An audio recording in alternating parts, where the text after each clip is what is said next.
Hello, everyone, and welcome to the Spurs Up Show, best Gamecocks podcast on the internet. Today is Friday, April the 16th, 2021. Today's show, I switched things up a little bit, guys. Obviously, with this week being kind of crazy schedule-wise with baseball going Thursday through Saturday instead of the regular Friday through Sunday, I'm going to pull a little bit of an audible on you guys. We're first going to talk spring football, guys. I'll give you my full thoughts on spring football to this point. Also, Shane Beamer, things I've heard from my people within the building, within Gamecocks football, and why I am excited for the future of South Carolina football under Shane Beamer. Also, we'll talk a little Frank Martin presser notes, a couple of news and notes to get into, including spring game attendance being increased for next weekend's Garnet and Black game at Williams-Brice, guys. Got a lot to get into here on a Friday, and it's all brought to you by our friends over at Upstate Movers Group. Guys, Upstate Movers Group, superior moving service. They bring care and attention other companies can't offer because they're just too busy maintaining trucks and profiting off of them instead of focusing on service. Guys, service is what separates Upstate Movers Group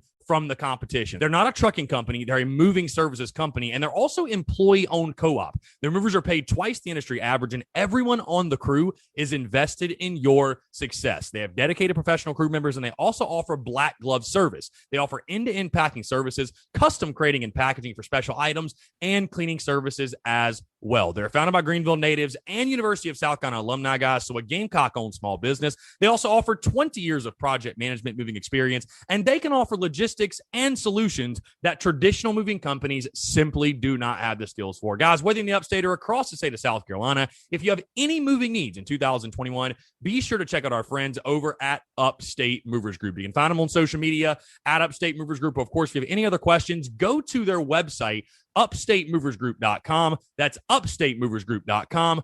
Be sure to check them out and tell them Chris from the Spurs Up Show sent you. Let's get it.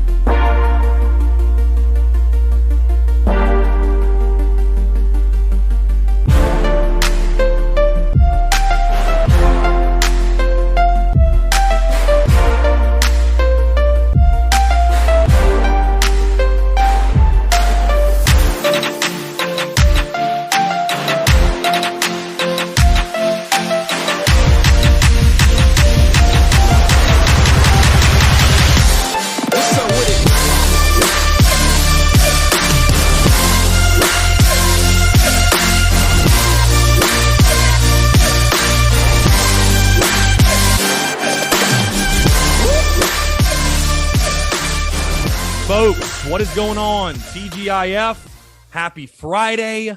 Hope you're doing well. I'm Chris Phillips, host of the Spurs Up Show as always. Appreciate you guys tuning in. We're pulling a little bit of an audible today, if you haven't already noticed. Switching things up a little bit here on a Friday. Going to be a quick hitter type of episode. If you tuned into the Daily Crow yesterday, which if you didn't, you should. I told you guys. I was going to decide either we're going to record the podcast after game one against LSU, because obviously you guys are hearing this on Friday after game one is concluded, or I was going to record the podcast before the game, so I didn't have to stay up till midnight editing and doing everything. And we were going to switch things up a little bit, pick a different subject matter, if you will, for Friday's show. Well, obviously, I don't even know what's happened in the game yet. It's 6:52 before first pitch here on Thursday afternoon for the Gamecocks take on LSU. And I waited and I waited and I waited. And I was like, you know what? I really don't want to wait that long to record the podcast. And I think this will give us an opportunity for me to really have, this is going to be a very unscripted, kind of just off the cuff, my random thoughts about a couple of different topics, especially Gamecock football, because I know I haven't talked quite as much spring ball as maybe some other people or some other outlets have to this point. But I do want to touch on that. We're going to talk spring ball. I'm going to talk Shane Beamer. I'm going to talk Frank Martin, also spring game attendance. Got a lot of stuff to get into on Friday.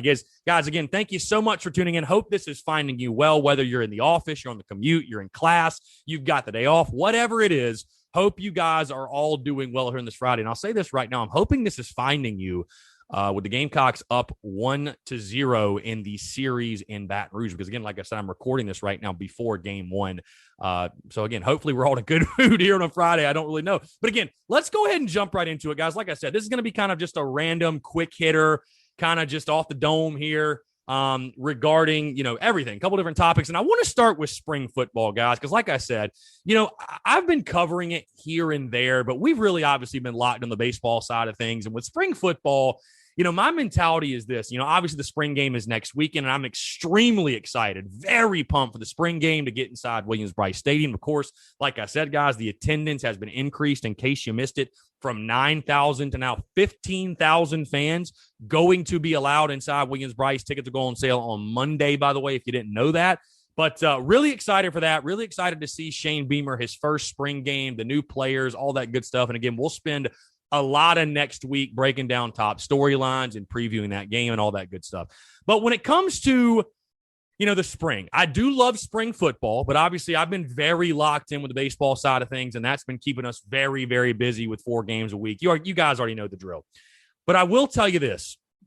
I was able to have a conversation. I put up this post a couple of days ago. I didn't touch on it in yesterday's podcast, but I put up this post 2 days ago, and I was able to have a conversation with a really good buddy of mine that is very close to USC football. And I know, sometimes I tell you guys, hey, this is what I'm hearing, take it for what it's worth, whatever.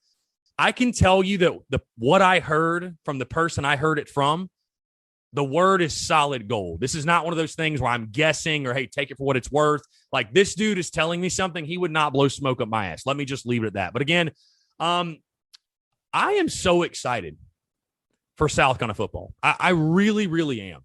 And, I think it's funny. It's interesting. This is kind of on a different topic, if you will. But I've seen a lot of people on social media saying, baseball season is C Philly season, and this is his forte, and that's why the content's so good, and he's so positive. And I am so excited for myself personally, selfishly, from the content creator perspective, and just from me as a person, for people to see my content this fall covering USC football. Because listen, with the Muschamp era, I couldn't hide it. I was done with Muschamp after UNC, and after that debacle, if you will, and I went on the Fire Muschamp tirade, and really I became the Fire Muschamp guy. That's what I got known for, better or for worse. Again, I don't regret anything. It was one of the best things I ever had in my business, to be honest with you. But I'm really excited for people to see and to hear my coverage of South Carolina football under Shane Beamer. It's not that I'm going to be some sunshine pumper or, whatever. I'm going to call it like I see it 100 every single time. But for the first time in forever, we as Gamecock fans have hope in our football program. And from everything I've seen, I've heard, I've read, South Carolina fans have got a lot of reasons to be excited. My guy I talked to, he said that, Shane has obviously completely changed things inside the building, and he is very much more a CEO type, but he's still a guy, he says, that he loves to coach. Like he loves to get in these guys' faces and coach. Because I joked with him, I said, man, I can't wait to see Coach Beamer kind of mad, right? Like I want to see what he's like when he gets pissed off, because it's kind of funny to see these coaches, how they get riled up, how they get going. And he told me, he's like, no, dude, he is a guy that if you're not getting after it, if you wear the wrong cleats to practice, if you're slacking off, he'll get under your ass. I mean, there's no question. He's going to hold you accountable, but in a caring, loving way. They've got coaches in the building, he said, that actually care about these players. We were talking about the end of the dead period, how big that is for USC, and getting guys on campus and getting them in the building and letting them meet the people. Letting him meet the people. He called the Shane Beamer hire. And again, he's in the building. Sure, maybe he's a little biased, but again, he would shoot me straight. He called the Shane Beamer hire a grand slam, a grand slam home run for this program, for this university, and for this football program. Again, I posted a couple of these quotes, really all of these quotes, on social media the other day. But again, a couple of things that he said. He said the light bulb has clicked for Dakereon Joyner. Said he's playing fast now. He's playing free. He's not thinking too much. He's breaking out this spring. He also did say Ortre Smith, kind of hit or miss. I asked him about, hey, man, is Ortre really healthy? Is he looking that good? What's going on? He said, one day he's 100%, next day he's gimpy. If he can be 100%, he can be a guy that really helps you. And again, that's why I've told you guys, I'm not getting overexcited for a guy like Ortre Smith. I got to see him on the field healthy first, but we all know the potential's there. He also said when it comes to the battle for the quarterback position, he said Luke Doty has really taken on that leadership role. And from everything he said to me, I mean, he didn't come out and just straight up say, hey, Luke Doty's QB1, but all signs point to that. And again, I think we're going to see that in the spring game probably next weekend. And I think Luke Doty, people slept on Luke Doty, I think, a little bit after last season. I think Luke Doty's going to show there's a reason he was a highly touted prospect. There was a reason he won that job late last season. I think he's going to be that guy for South Carolina football. He also said, because I asked him about, hey, man, how's how are guys like Pickens, how's Birch looking? He said, oh, dude, Birch is blowing up. He said, our defensive front is going to be absolutely insane. We've got athletes. We've got dudes. And again, I know what a lot of fans are thinking right now, and it's fair. Chris, we've heard the same bullshit the last 3 or 4 years from Muschamp and company. Why should we believe anything we're hearing now? And I'm not telling you, again, I don't overreact to these tidbits. Of course, hey, everybody's 0-0. Nobody's lost a game. Nobody's hit adversity. The biggest thing I care about in spring ball, and I told him this, I said, hey, I just want everybody to stay healthy and develop and get better. And he told me, hey, we got a couple of guys banged up, but for the most part, we are healthy. And they're throwing a lot at these guys, he said.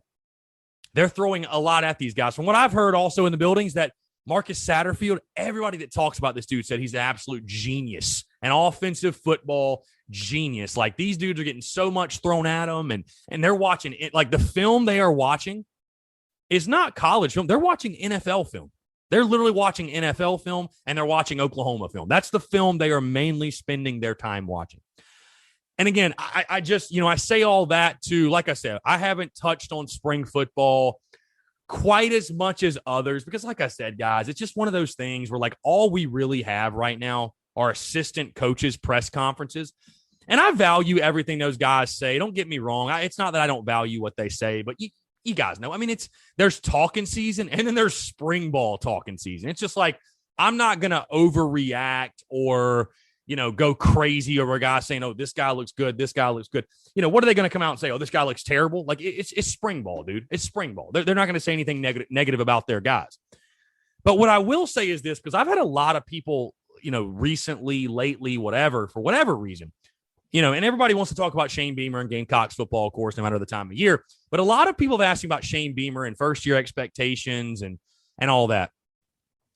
And I will have my full predictions, over the summer or whatever, and we'll kind of dive into it, of course. You guys know the drill.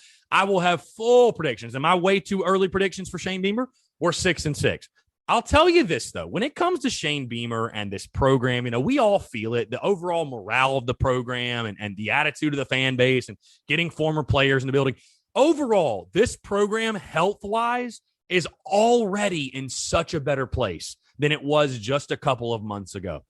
But I'll tell you this. Are we going to win the SEC championship under Shane Beamer? I have no idea. Are we going to win the national championship? I got no clue. Are we ever going to get back to what Steve Spurrier had to say? I have no idea. But from talking to people around the program, very close to the program, and just talking to other people, what I can tell you guys is this. What I feel comfortable in saying is this. I don't know how many games we're going to win. I have no clue. I really don't. But what I feel confident in saying, which is saying a lot more than you probably could have said for a past couple of coaches we've had, I feel very confident in saying that no matter what happens, Shane Beamer is going to leave the University of South Carolina's football program in a better place than where he found it. I really do. I really, truly do believe that. And again, it's very early. We don't know a lot about this guy, right? I mean, we know he loves the University of South Carolina. It was his dream job, all that, but there's a lot to play out. There's a lot of things that can happen. You know what I mean? We got to let this thing play out, of course. But just from what I know at this point and listening to Shane Beamer, listening to his assistants and the overall attitude and the morale of everyone and what, people within that building are saying, like I said, I do think South's going to hit a home run hire with Shane Beamer. But I just feel confident. I feel so hopeful and optimistic for the future. And again, that's going to be the difference in the coverage from the Spurs Up Show or the coverage from yours truly. Like I said, I can't wait for people to see that because, again, it's not me like sunshine pumping or anything, but I truly believe in what Shane Beamer is building. I believe it. I really do. This man has seen it at its absolute peak. And I think Shane Beamer, I know Shane Beamer and company, they have championship expectations. They're not of the belief system. They're not of the they don't have it ingrained that, we've just been bad forever. We've been mediocre. We shouldn't expect to win more than 7 games. No, I fully believe this is the staff that wants to win the SEC championship. That's what they expect. I think there's going to be a championship standard back in this program. And it's also going to be a true culture, having former players around, the best to ever do it, those type of guys. I think the overall health of this program is just at so much better place. And I truly believe in what Coach Beamer is building. I'm all aboard the Shane train, man. I really do. And again, time will tell because as we all know in this business, it's all about wins and losses. All that talk, that's all it is. But as we sit here on a Friday, a week away from the spring game, basically, I can tell you guys I am giddy. I am excited. I cannot wait to see this team on the field for the first time under Shane Beamer, to actually see him on the field. And I believe in Shane Beamer. I believe in what he's building in Columbia. And again, it's going to take time. It's going to be a process. Hey, my guy told me that too. Hey, it's going to be a process. It's going to take time. But there's a plan. There's a real plan in place. And it's not like the previous staff and regime where it felt like an NFL mini camp and guys didn't care about each other. And no, this is a totally different. It's a family. There's a real culture now of welcoming back your all-time greats and getting their feedback and you know, the pride of being a Gamecock. So I'm excited, man. Again, like I said, I just want to express that to you guys. Like I said, I know we haven't touched on quite as much spring ball because baseball has been taking up all of our time, which has been great. But I'm excited, man. I can't wait. I cannot wait for the spring game. I can't wait, obviously, to even start talking football and previewing. And then, of course, when the Gamecocks get on the field for that season opener at Williams-Brice Stadium against Eastern Illinois, I mean, this is going to be one of the most highly anticipated seasons of football in a long time for the University of South Carolina. I absolutely cannot freaking wait.